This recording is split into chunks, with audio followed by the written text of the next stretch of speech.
Morning, all. Happy December. It is Wednesday,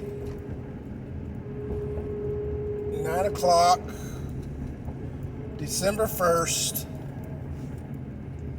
2021.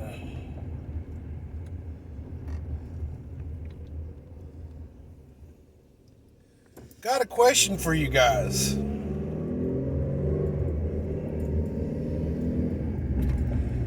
And I'm going to title this post, "The Boy Who Cried Wolf."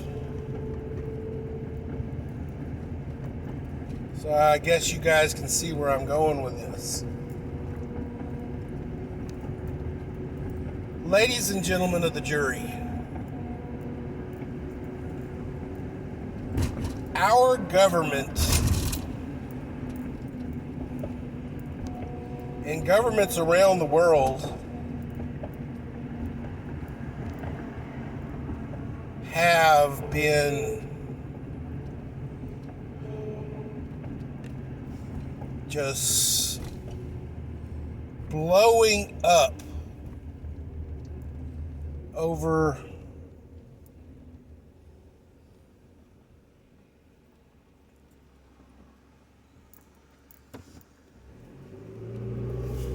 the fancy flu and the injection.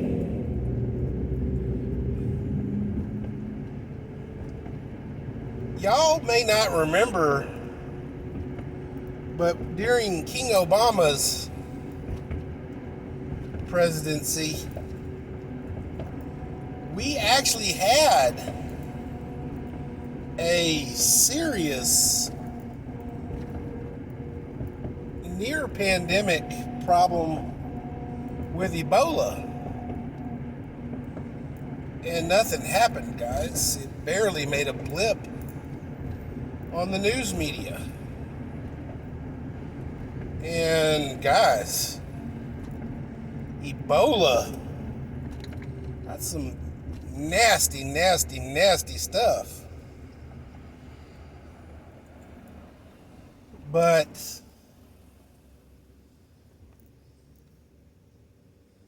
a fancy flu is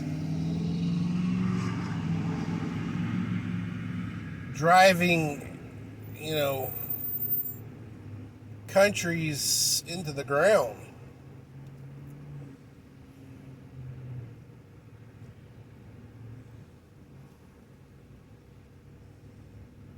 Really and truly, guys, we're hearing stuff today and finding out 6 months later that, that was wrong. We shouldn't have done that. Or,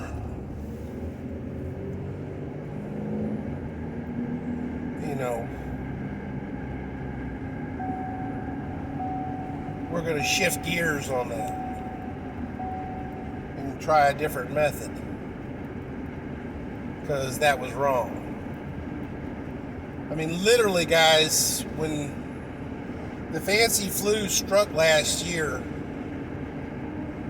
we needed ventilators stat in response to this. And literally, it wasn't 6 months later that we found out that, ventilators were actually exacerbating the issue with the problem.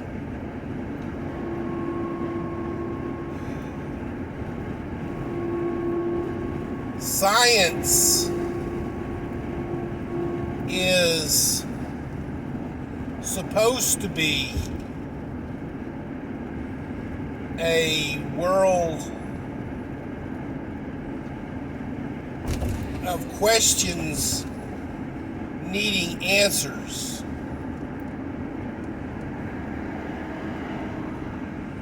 Not a world of questions and theories being touted as fact.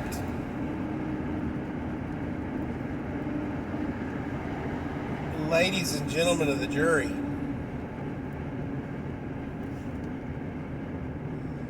when I was in school, we had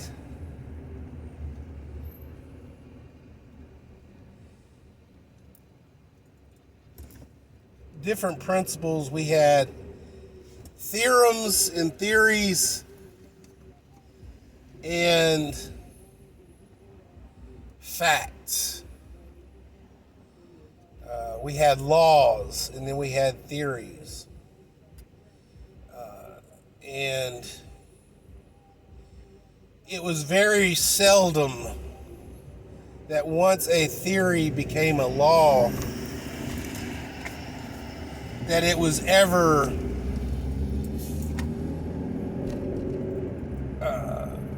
debunked. But until it became a law, every opportunity was given to debunk it. It took a very, very long time.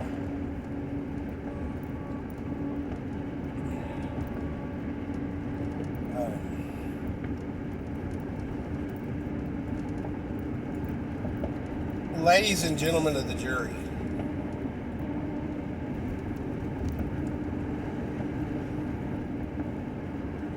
because of our media's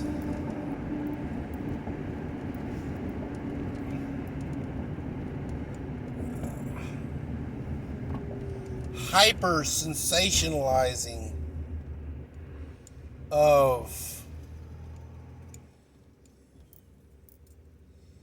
anything flu related, anything climate related, anything race related, anything gender related.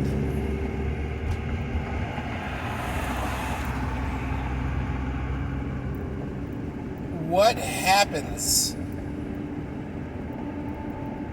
when your viewing public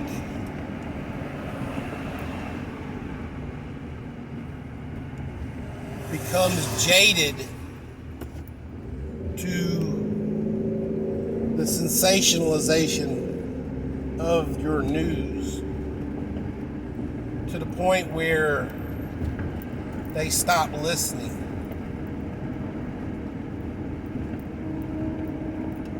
Right now, guys, with a division in our nation as deep and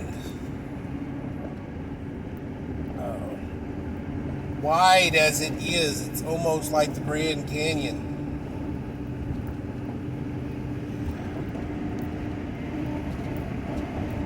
If a political leader came on the TV and announced a real and true and absolute threat to our nation,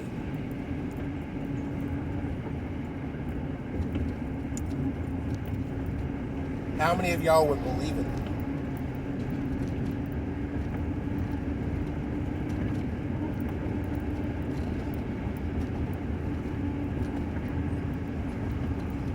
How many of y'all are jaded to that point? How many of y'all are trust but verify? How many of y'all sit in front of the TV, absorb everything that is said, and take it as the gospel truth? No matter how insane it might seem.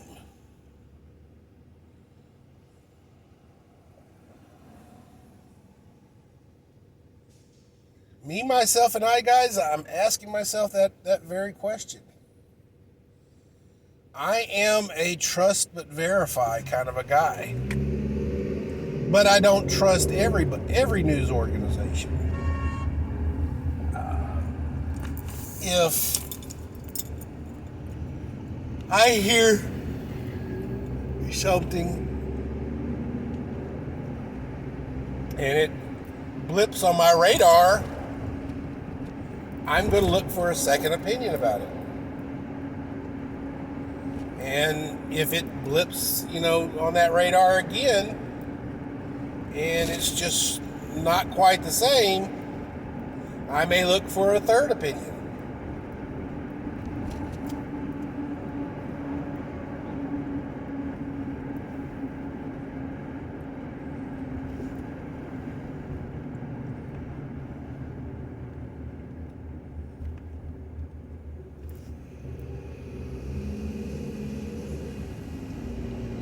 Ladies and gentlemen of the jury,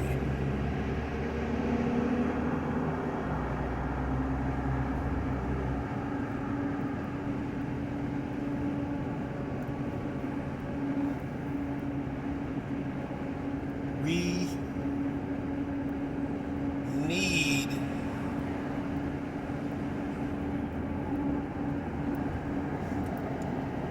to trust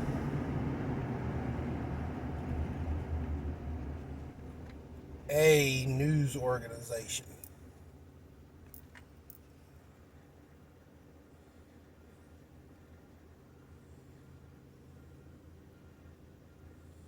Because without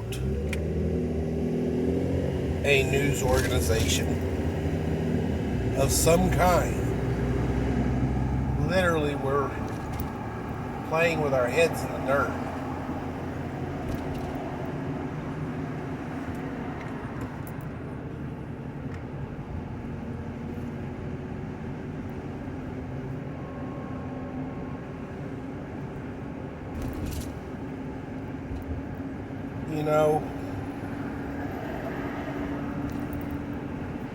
I did a video a few months ago where a former employer of mine made a statement to me about the 9/11 attack on us, and his comment was, did it affect me directly? And no, I had to answer that question, no.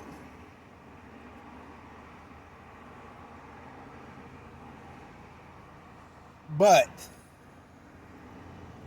America's response to that incident affected all of Americans directly with the Patriot Act.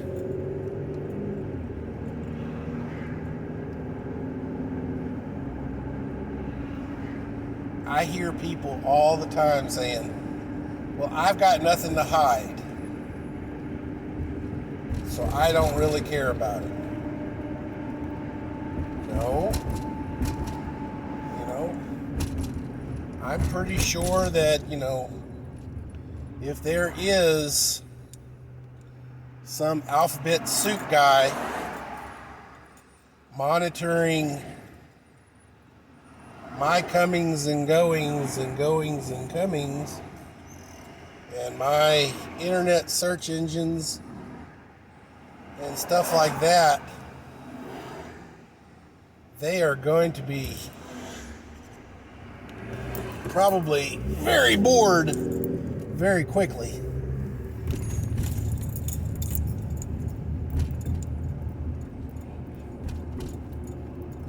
Because I am a very boring person.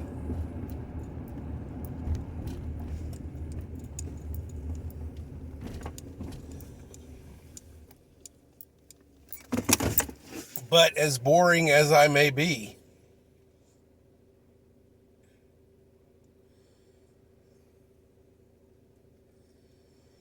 Facebook saw fit to,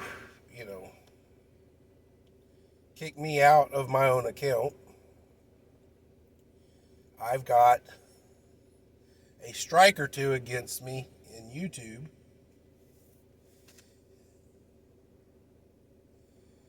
For my thoughts and opinions.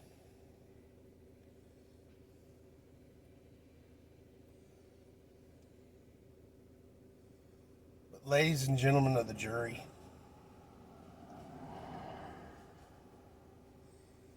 although it may not seem to affect you directly, going through life with your head in the sand, turning off the news completely, and ignoring what's going on in life, you can't escape it. Because the goings on right now is affecting every single American in some way, shape, or form.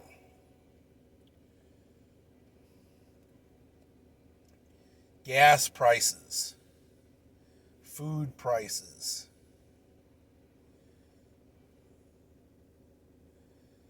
product availability,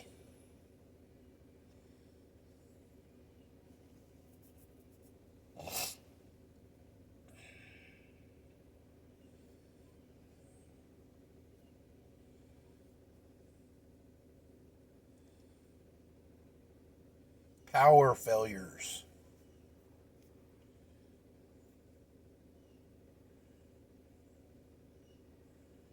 food scarcity.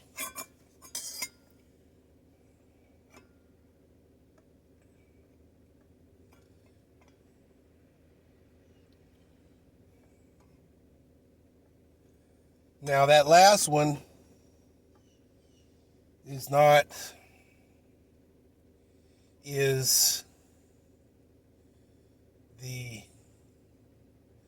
going to be the slow maple syrup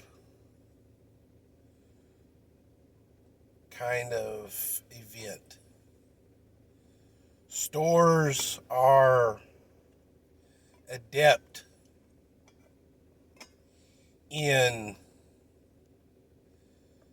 facing products, filling shelves. You will probably not see empty shelves like we did during the toilet paper Mageddon of 2020, because stores will simply fill the shelves with other product.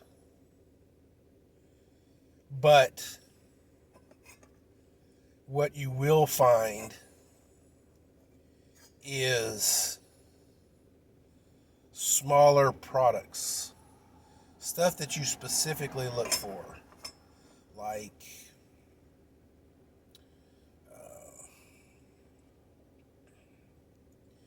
a specific spaghetti sauce that you really, really like. You may not be able to find it.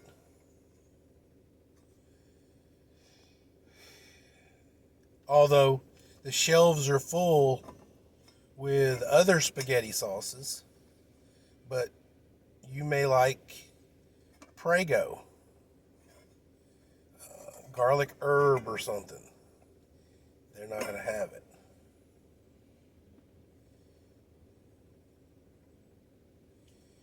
You may look for Uncle Ben's 5-minute rice. They'll have plenty of rice on the shelf, but they may not have Uncle Ben's.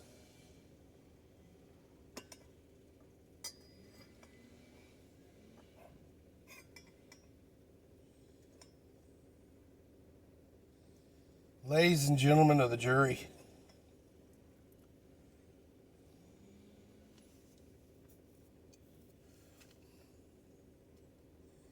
it's important to not dive deep into this, meaning don't become absorbed in the problems of the world, because all it's going to do is bring you down. But it is also very important to not ignore, to jump in at least every so often to check the status of what's going on. Or else you'll get caught with your pants down.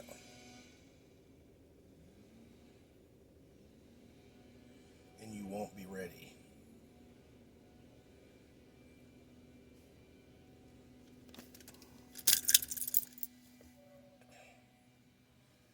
Ladies and gentlemen, we are in interesting times.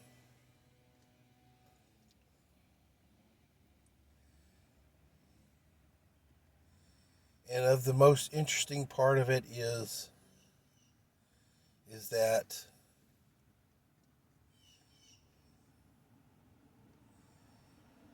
due to wordplay and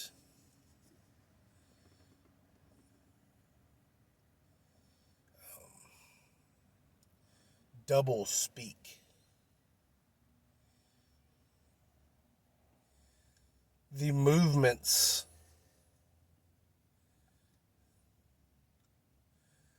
are out in the open just under the guise of a new name. And we all know that if the name is Fluffy Bunnies, it can't be bad like if the name was post-apocalyptic, Nitro Death Car.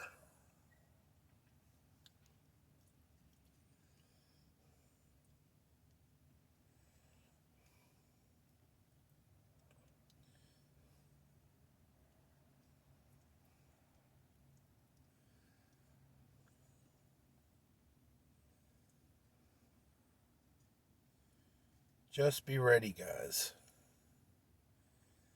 Be ready to be self-sufficient if possible. Keep your cars gassed up. Yeah, it's expensive, but you know what? It's a lot cheaper to fill up half a tank of gas than it is to fill up a whole tank.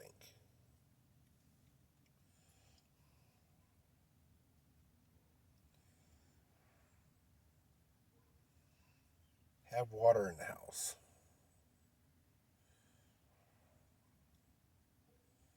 Other than what's coming out of your sink.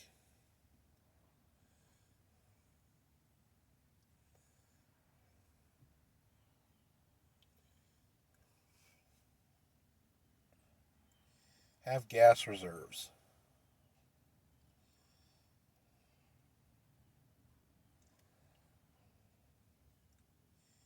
You may find that you need it.